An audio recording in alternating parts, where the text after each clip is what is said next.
Mark Rogers TV talking USC football. We bring in Chris Swanson from Trojansports.com. Chris, how you doing today? I'm doing great. How are you doing? Doing great. So this is Good. definitely a program we need to cover and be all over usually. And certainly with the national narrative being what it is coming into 2017 and the expectations around Sam Darnold and company. So USC gets off to the awful start. They play two of the best teams in the country, and certainly Alabama being one. We know what the narrative was, finishing things off and taking out Penn State in the Rose Bowl. So, as I typically analyze these things, I think the national media runs with a topic and rallies around a late season performance and blows it out of proportion. How good is this football team? I know you can't nail it on the dot because there's a lot of questions there, but what's the ceiling? Is it as high as we think it is? I think it is because I think Sam Darnold's actually a very special quarterback. I think that a lot of times, you mentioned the media running with stories. You see quarterbacks get pumped up a little bit. I think he is a special talent. He's, that potential number one draft pick. So I think that he helps them have a chance to be really good this year. When I think about USC though, and I look at the roster and I think of the expectations for them to compete for a national title, everything outside of Sam Darnold, I'm a little bit concerned about. Their offensive line is kind of they're replacing three guys that started. It could be a mess potentially. The receivers, they're replacing a lot of receivers. On defense, the defensive line, they need to replace Stevie Tuikovatu. So there's some holes, and I look at the roster and I wonder, okay, is this a team that I would really think could go 11-1? And the answer, if they didn't have Sam Darnold, would probably be no. But he's that special, and I also think the schedule could be easy enough. We're not exactly sure how it's going to play out, but it could be easy enough where USC could have a really good record. So I think that the expectations are on point. Given the kind of player that Sam Darnold is and the schedule, I think they could compete for a playoff spot, but I'm not sure they're really that national title winning team. Yeah, to your point, the Pac-12 could fall into USC's hands in terms of, I think the conference has taken a step back over the last couple of years, but it's still a very balanced conference, maybe the best in college football in terms of balance, but they're not being another elite team, at least in the South Division, for USC to have to tackle there. And with Notre Dame certainly being a wild card and UCLA to a lesser extent, it could fall in their favor. Texas, another wild card, top 25 projection, but nowhere close to that in the last few years.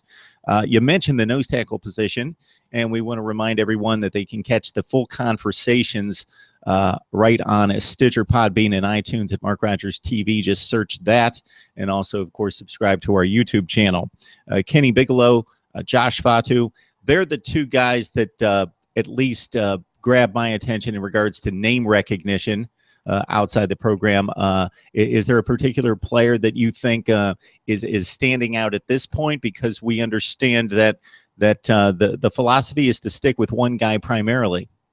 I don't know if I'd say standing out. I think they're going to go young. I think Marlon Tuipulotu is the guy to look at. Kenny Bigelow is a big name, and he had all the stars and stuff coming out of high school. But sometimes guys, go through injuries and just don't end up playing. And I think that he's kind of projecting to be a guy that might just not have the career that he was expected to have. And I think that some of these younger guys that they've brought in look the part. They might be young and they might get handled early on, especially in the season going up against 20-something-year-old guys. But I would expect them to go young on the defensive line. I'd also expect them to kind of run a lot of two down lineman sets. That's what they do a lot. Is Clancy Pendergast's defense is described as a 5-2-3-4 hybrid, but they do pull that third defensive lineman in the middle out a lot and go to a nickel. So I'd kind of expect them to rely on their defensive backs more than their defensive line, just based on what they're returning.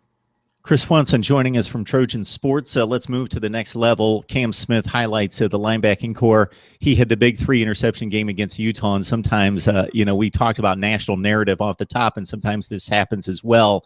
Interceptions may be an overblown stat. He had the big game, and then suddenly any decent college football fan knows who Cam Smith is the next Sunday or Monday. Is he that good of a player on a regular basis, not making those kind of plays and having those kind of opportunities, but expectations of Cam Smith and his ability level? He big expectations. I think he makes plays. He plays a position that is set up in the defense to make a lot of plays as well. I'm with you where I think that he's been overblown a little bit by the national media, just the type of player he is. I think he's a very good player and he could play on Sundays or whatever, but I just don't see him as that freak athlete linebacker that I think we see at USC sometimes. The linebacker that jumps out to me is their Sam Uchenna-Nwosu. He's actually the guy that's not going to get any love from the national media. He was a 3-star recruit coming out of high school from Narbonne High School in Harbor City. I think he's their best linebacker. He's a really athletic guy and kind of blew up from like a defensive back size into this, big freak linebacker. But they have a lot of really good linebackers. You mentioned Cam Smith. Porter Gustin's a guy that a lot of people like. He's just a big, massive dude. And then in that last spot, they're replacing Michael Hutchins, so they're kind of looking for who's going to be there right now. It's looking like John Houston, who's a former 5-star linebacker as well, so there's a lot of expectations for him. Their linebacking core could be really big time, and I know Cam Smith's the guy that everybody points to, but there's a lot of guys I think that they could have that are nice players this year at linebacker. Chris Swanson joining us from Trojans Sports here on Mark Rogers TV. You can catch the audio conversations and the full-length discussion of all these discussions I have with some of the best broadcasters and bloggers across the nation on college football, Stitcher, iTunes, and Podbean, and, of course, subscribe to my YouTube channel at Mark Rogers TV.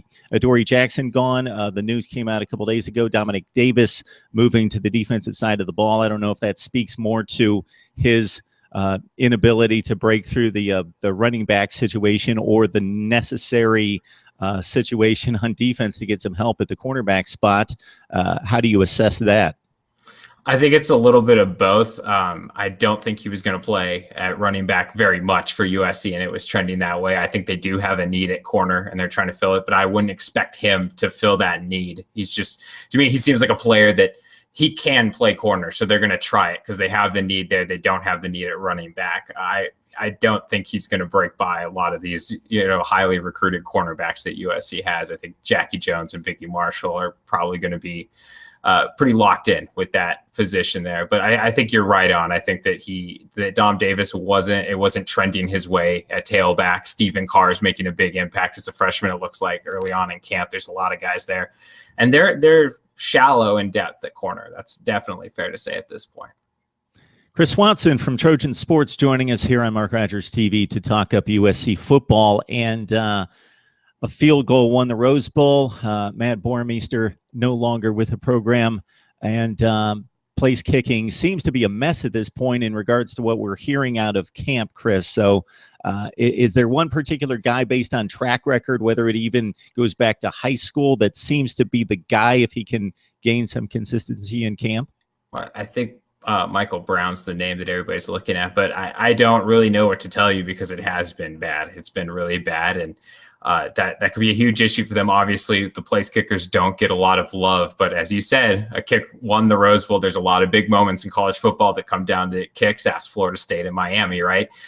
It's a huge deal, and right now it looks like a disaster. USC has a special teams coach on staff, so you would hope, they recruit special teams a lot too. Even in the sanction years they did. You would hope they'd be able to figure it out. I'm not sure that they're going to be able to. I think we might see a lot of 4th down conversion attempts this year. Yeah, we sometimes make fun of the kickers, but they can be the difference between 8-4 and 10-2, or whatever the 2-game span is in the schedule there. Or, as you mentioned, it makes it easier on a head coach and the decision-making when, at least, even if it's not a great kicker who's going to boom them from 52 yards, he knows, hey, we're good from inside 40. I may take some gambles with a field position outside of that range, but I know, hey, this guy's going to knock through 90% inside 40 yards, and you don't necessarily have that at this point. Chris, I'm jumping around the board a little bit, but I would like to get your take on Deontay Burnett and really the wide receiver position, because we talked about Sam Darnold, and he had the big Rose Bowl that made him a national star. But certainly anybody watching college football knew that that was coming, and the player that he was far before he stepped on the field against Penn State. Now, Deontay Burnett was turning in a workmanlike season, and then he explodes in the Rose Bowl.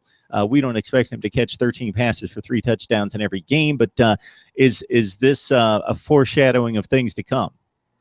I think if I'm picking a receiver for, to be the guy at USC this coming year, I'm picking Deontay Burnett. He has all the experience. He had the big Rose Bowl.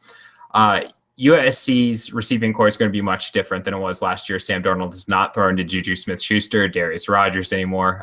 It's going to be apparent that they're missing those guys. Outside of Deontay Burnett, I guess the guy that I would say is on the other side might be Tyler Vaughns. There's a big competition there right now, but there's going to be a difference. I like Deontay Burnett a lot. I think he's always been an overachiever. I think in high school he was even an overachiever, and that's how he ended up at USC. But I just look at him, and this has always been the thing with him, even going back to high school, and I don't see the NFL receiver that you're used to seeing at USC as that number one guy where it's like, oh, wow, he's going to be, a high draft pick and play on Sundays. I don't see him as that guy. He doesn't seem like that big, physical, scary guy at receiver, but he's an overachiever that makes plays. And I think that he's kind of leading the way right now for USC. I expect him to have good numbers. I expect him to be a solid option for Sam Darnold to throw to. I just think that the tight end position and Daniel Imartabebe might stand out a little bit more this year than maybe in years past. It always seemed kind of receiver heavy at USC recently. I think that might change a little bit. And I think we're going to see the numbers even out. I don't think you're going to see, really a big play receiver that takes over. I think you're going to see Sam Darnold spread out the numbers a little bit. So I expect Deontay to do very well. I just don't expect him to take that jump to like a Marquise Lee or Robert Woods type. Hey, Chris, since I saw Ronald Jones on the field as a freshman, I thought, man, this guy's fun to watch, man. He has got a burst. He's an explosive player. He's a dynamic player. He doesn't necessarily get the attempts that I would have expected since then. I know that the running back approach from the head coaching staff, from the coaching staff in particular, can be more from the standpoint that we need this guy to do other things. And even though he's dynamic and the fans love him when he's got his hands on the football, he needs to help out the passing game as well. Both from a receiver standpoint, I would think they would get him out in space because he doesn't catch many passes, and then also pass protection. So are those the limiting factors for him, or is he not quite as good as I think he is? No, I think he is as good as you think he is. I think that he's a really special talent. Really, since the Reggie Bush and Lendale White 2005 season, there haven't been many tailbacks at USC like him. Maybe a Joe McKnight, maybe a Buck Allen, maybe not even those guys. He's very special. High top end speed, solid size. It seems like you could use him on every down. I think you're right. I don't think that he's perfect in those other areas that people want to see, but he is the guy at SC. He is that special back, and there isn't another back really on the roster that's like him except for freshman Stephen Carr, and he's a freshman. I think that the other thing that's keeping him from being a big name, because I don't think those things would matter as much if USC's offensive line was totally dominant. I don't think they were last year. I'm not sure they're going to be this year. And I think that that's really what's holding him back, because you saw against like Oregon, Cal, these teams where their run defense was poor. USC's offensive line was going to handle them. He exploded and he had these huge games, and you saw him break away from all these players and stuff. But, against an Alabama or a Penn State or somebody that can really challenge them in the trenches, he seemed to have a harder time. And I don't think that's necessarily him. I think that's who's blocking for him, because if he gets the blocks, he has the speed and the talent to be really special. I think he's going to be really special anyway. I think people will know about him regardless of his offensive line. But that's really the biggest factor for me that's holding him back from being, that potential Heisman Trophy candidate. And I think he has that kind of talent. All right, Chris Watson helping us break down USC football with the opener less than 3 weeks away. And I found Chris on Trojansports.com, so please join him there for some exceptional coverage on USC football. Chris, we appreciate the time. Thank you so much. I appreciate being on.